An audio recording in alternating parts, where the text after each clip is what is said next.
Hammers, fires, mud and gold. Welcome to Ancient Egypt's workshop. Today we're heading to Egypt to see how papyrus was made and to Vietnam to explore traditional weaving techniques still used today, all to uncover the world of ancient Egyptian craftspeople.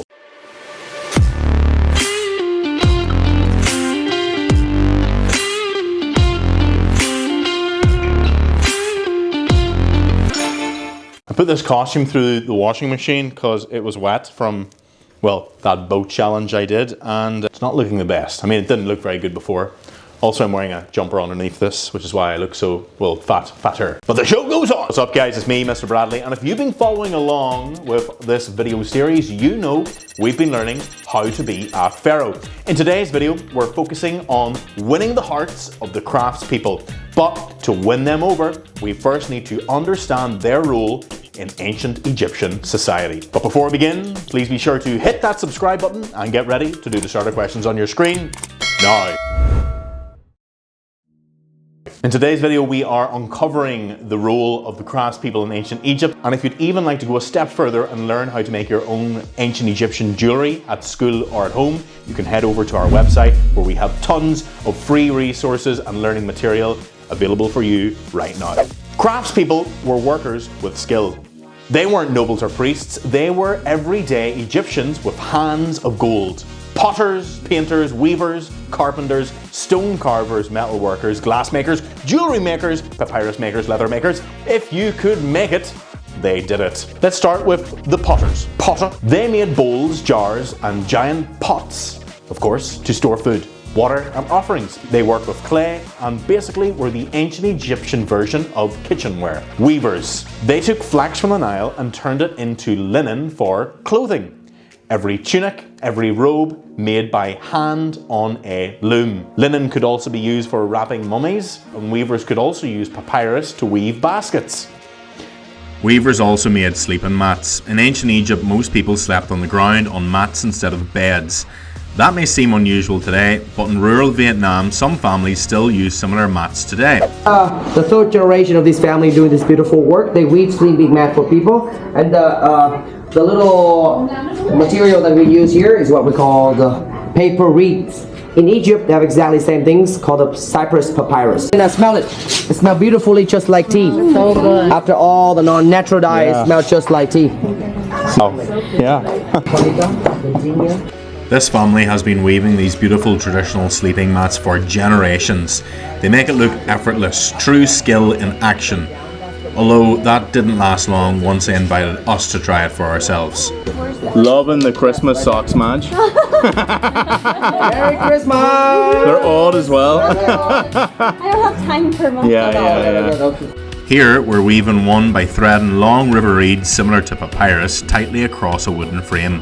Each strand is pulled into place by hand, building strong, colourful layers using a technique unchanged for thousands of years. Metalworkers. These guys melted copper, bronze, and even gold to make tools, weapons, jewelry, and all of that royal bling. Carpenters. They built furniture, chariots, doors, and even coffins, all from wood, which was super rare and valuable in ancient Egypt because, of course, it was a desert country. Leather workers, they used animal hides to make sandals, belts, shields, and bags. If it moved and it was tough, it was probably leather. Glass makers, they made tiny perfume bottles, beads, and ornaments. You needed serious heat and serious skill and very steady hands. Painters, they added colour to temples, tombs, and statues using natural pigments. Ancient Egyptian art, all thanks to them. Stone carvers, they were the sculptors. They made statues, sarcophagi, and hieroglyphics, all hammered into solid rock.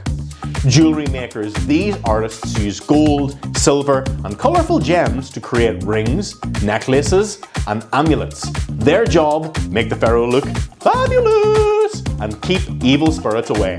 Papyrus makers, they turned swamp plants into scrolls. Fancy that. The ancient Egyptian version of paper. To the size we need. Then we remove this green part. Yes. Moving the paper It became stronger than before and more flexible.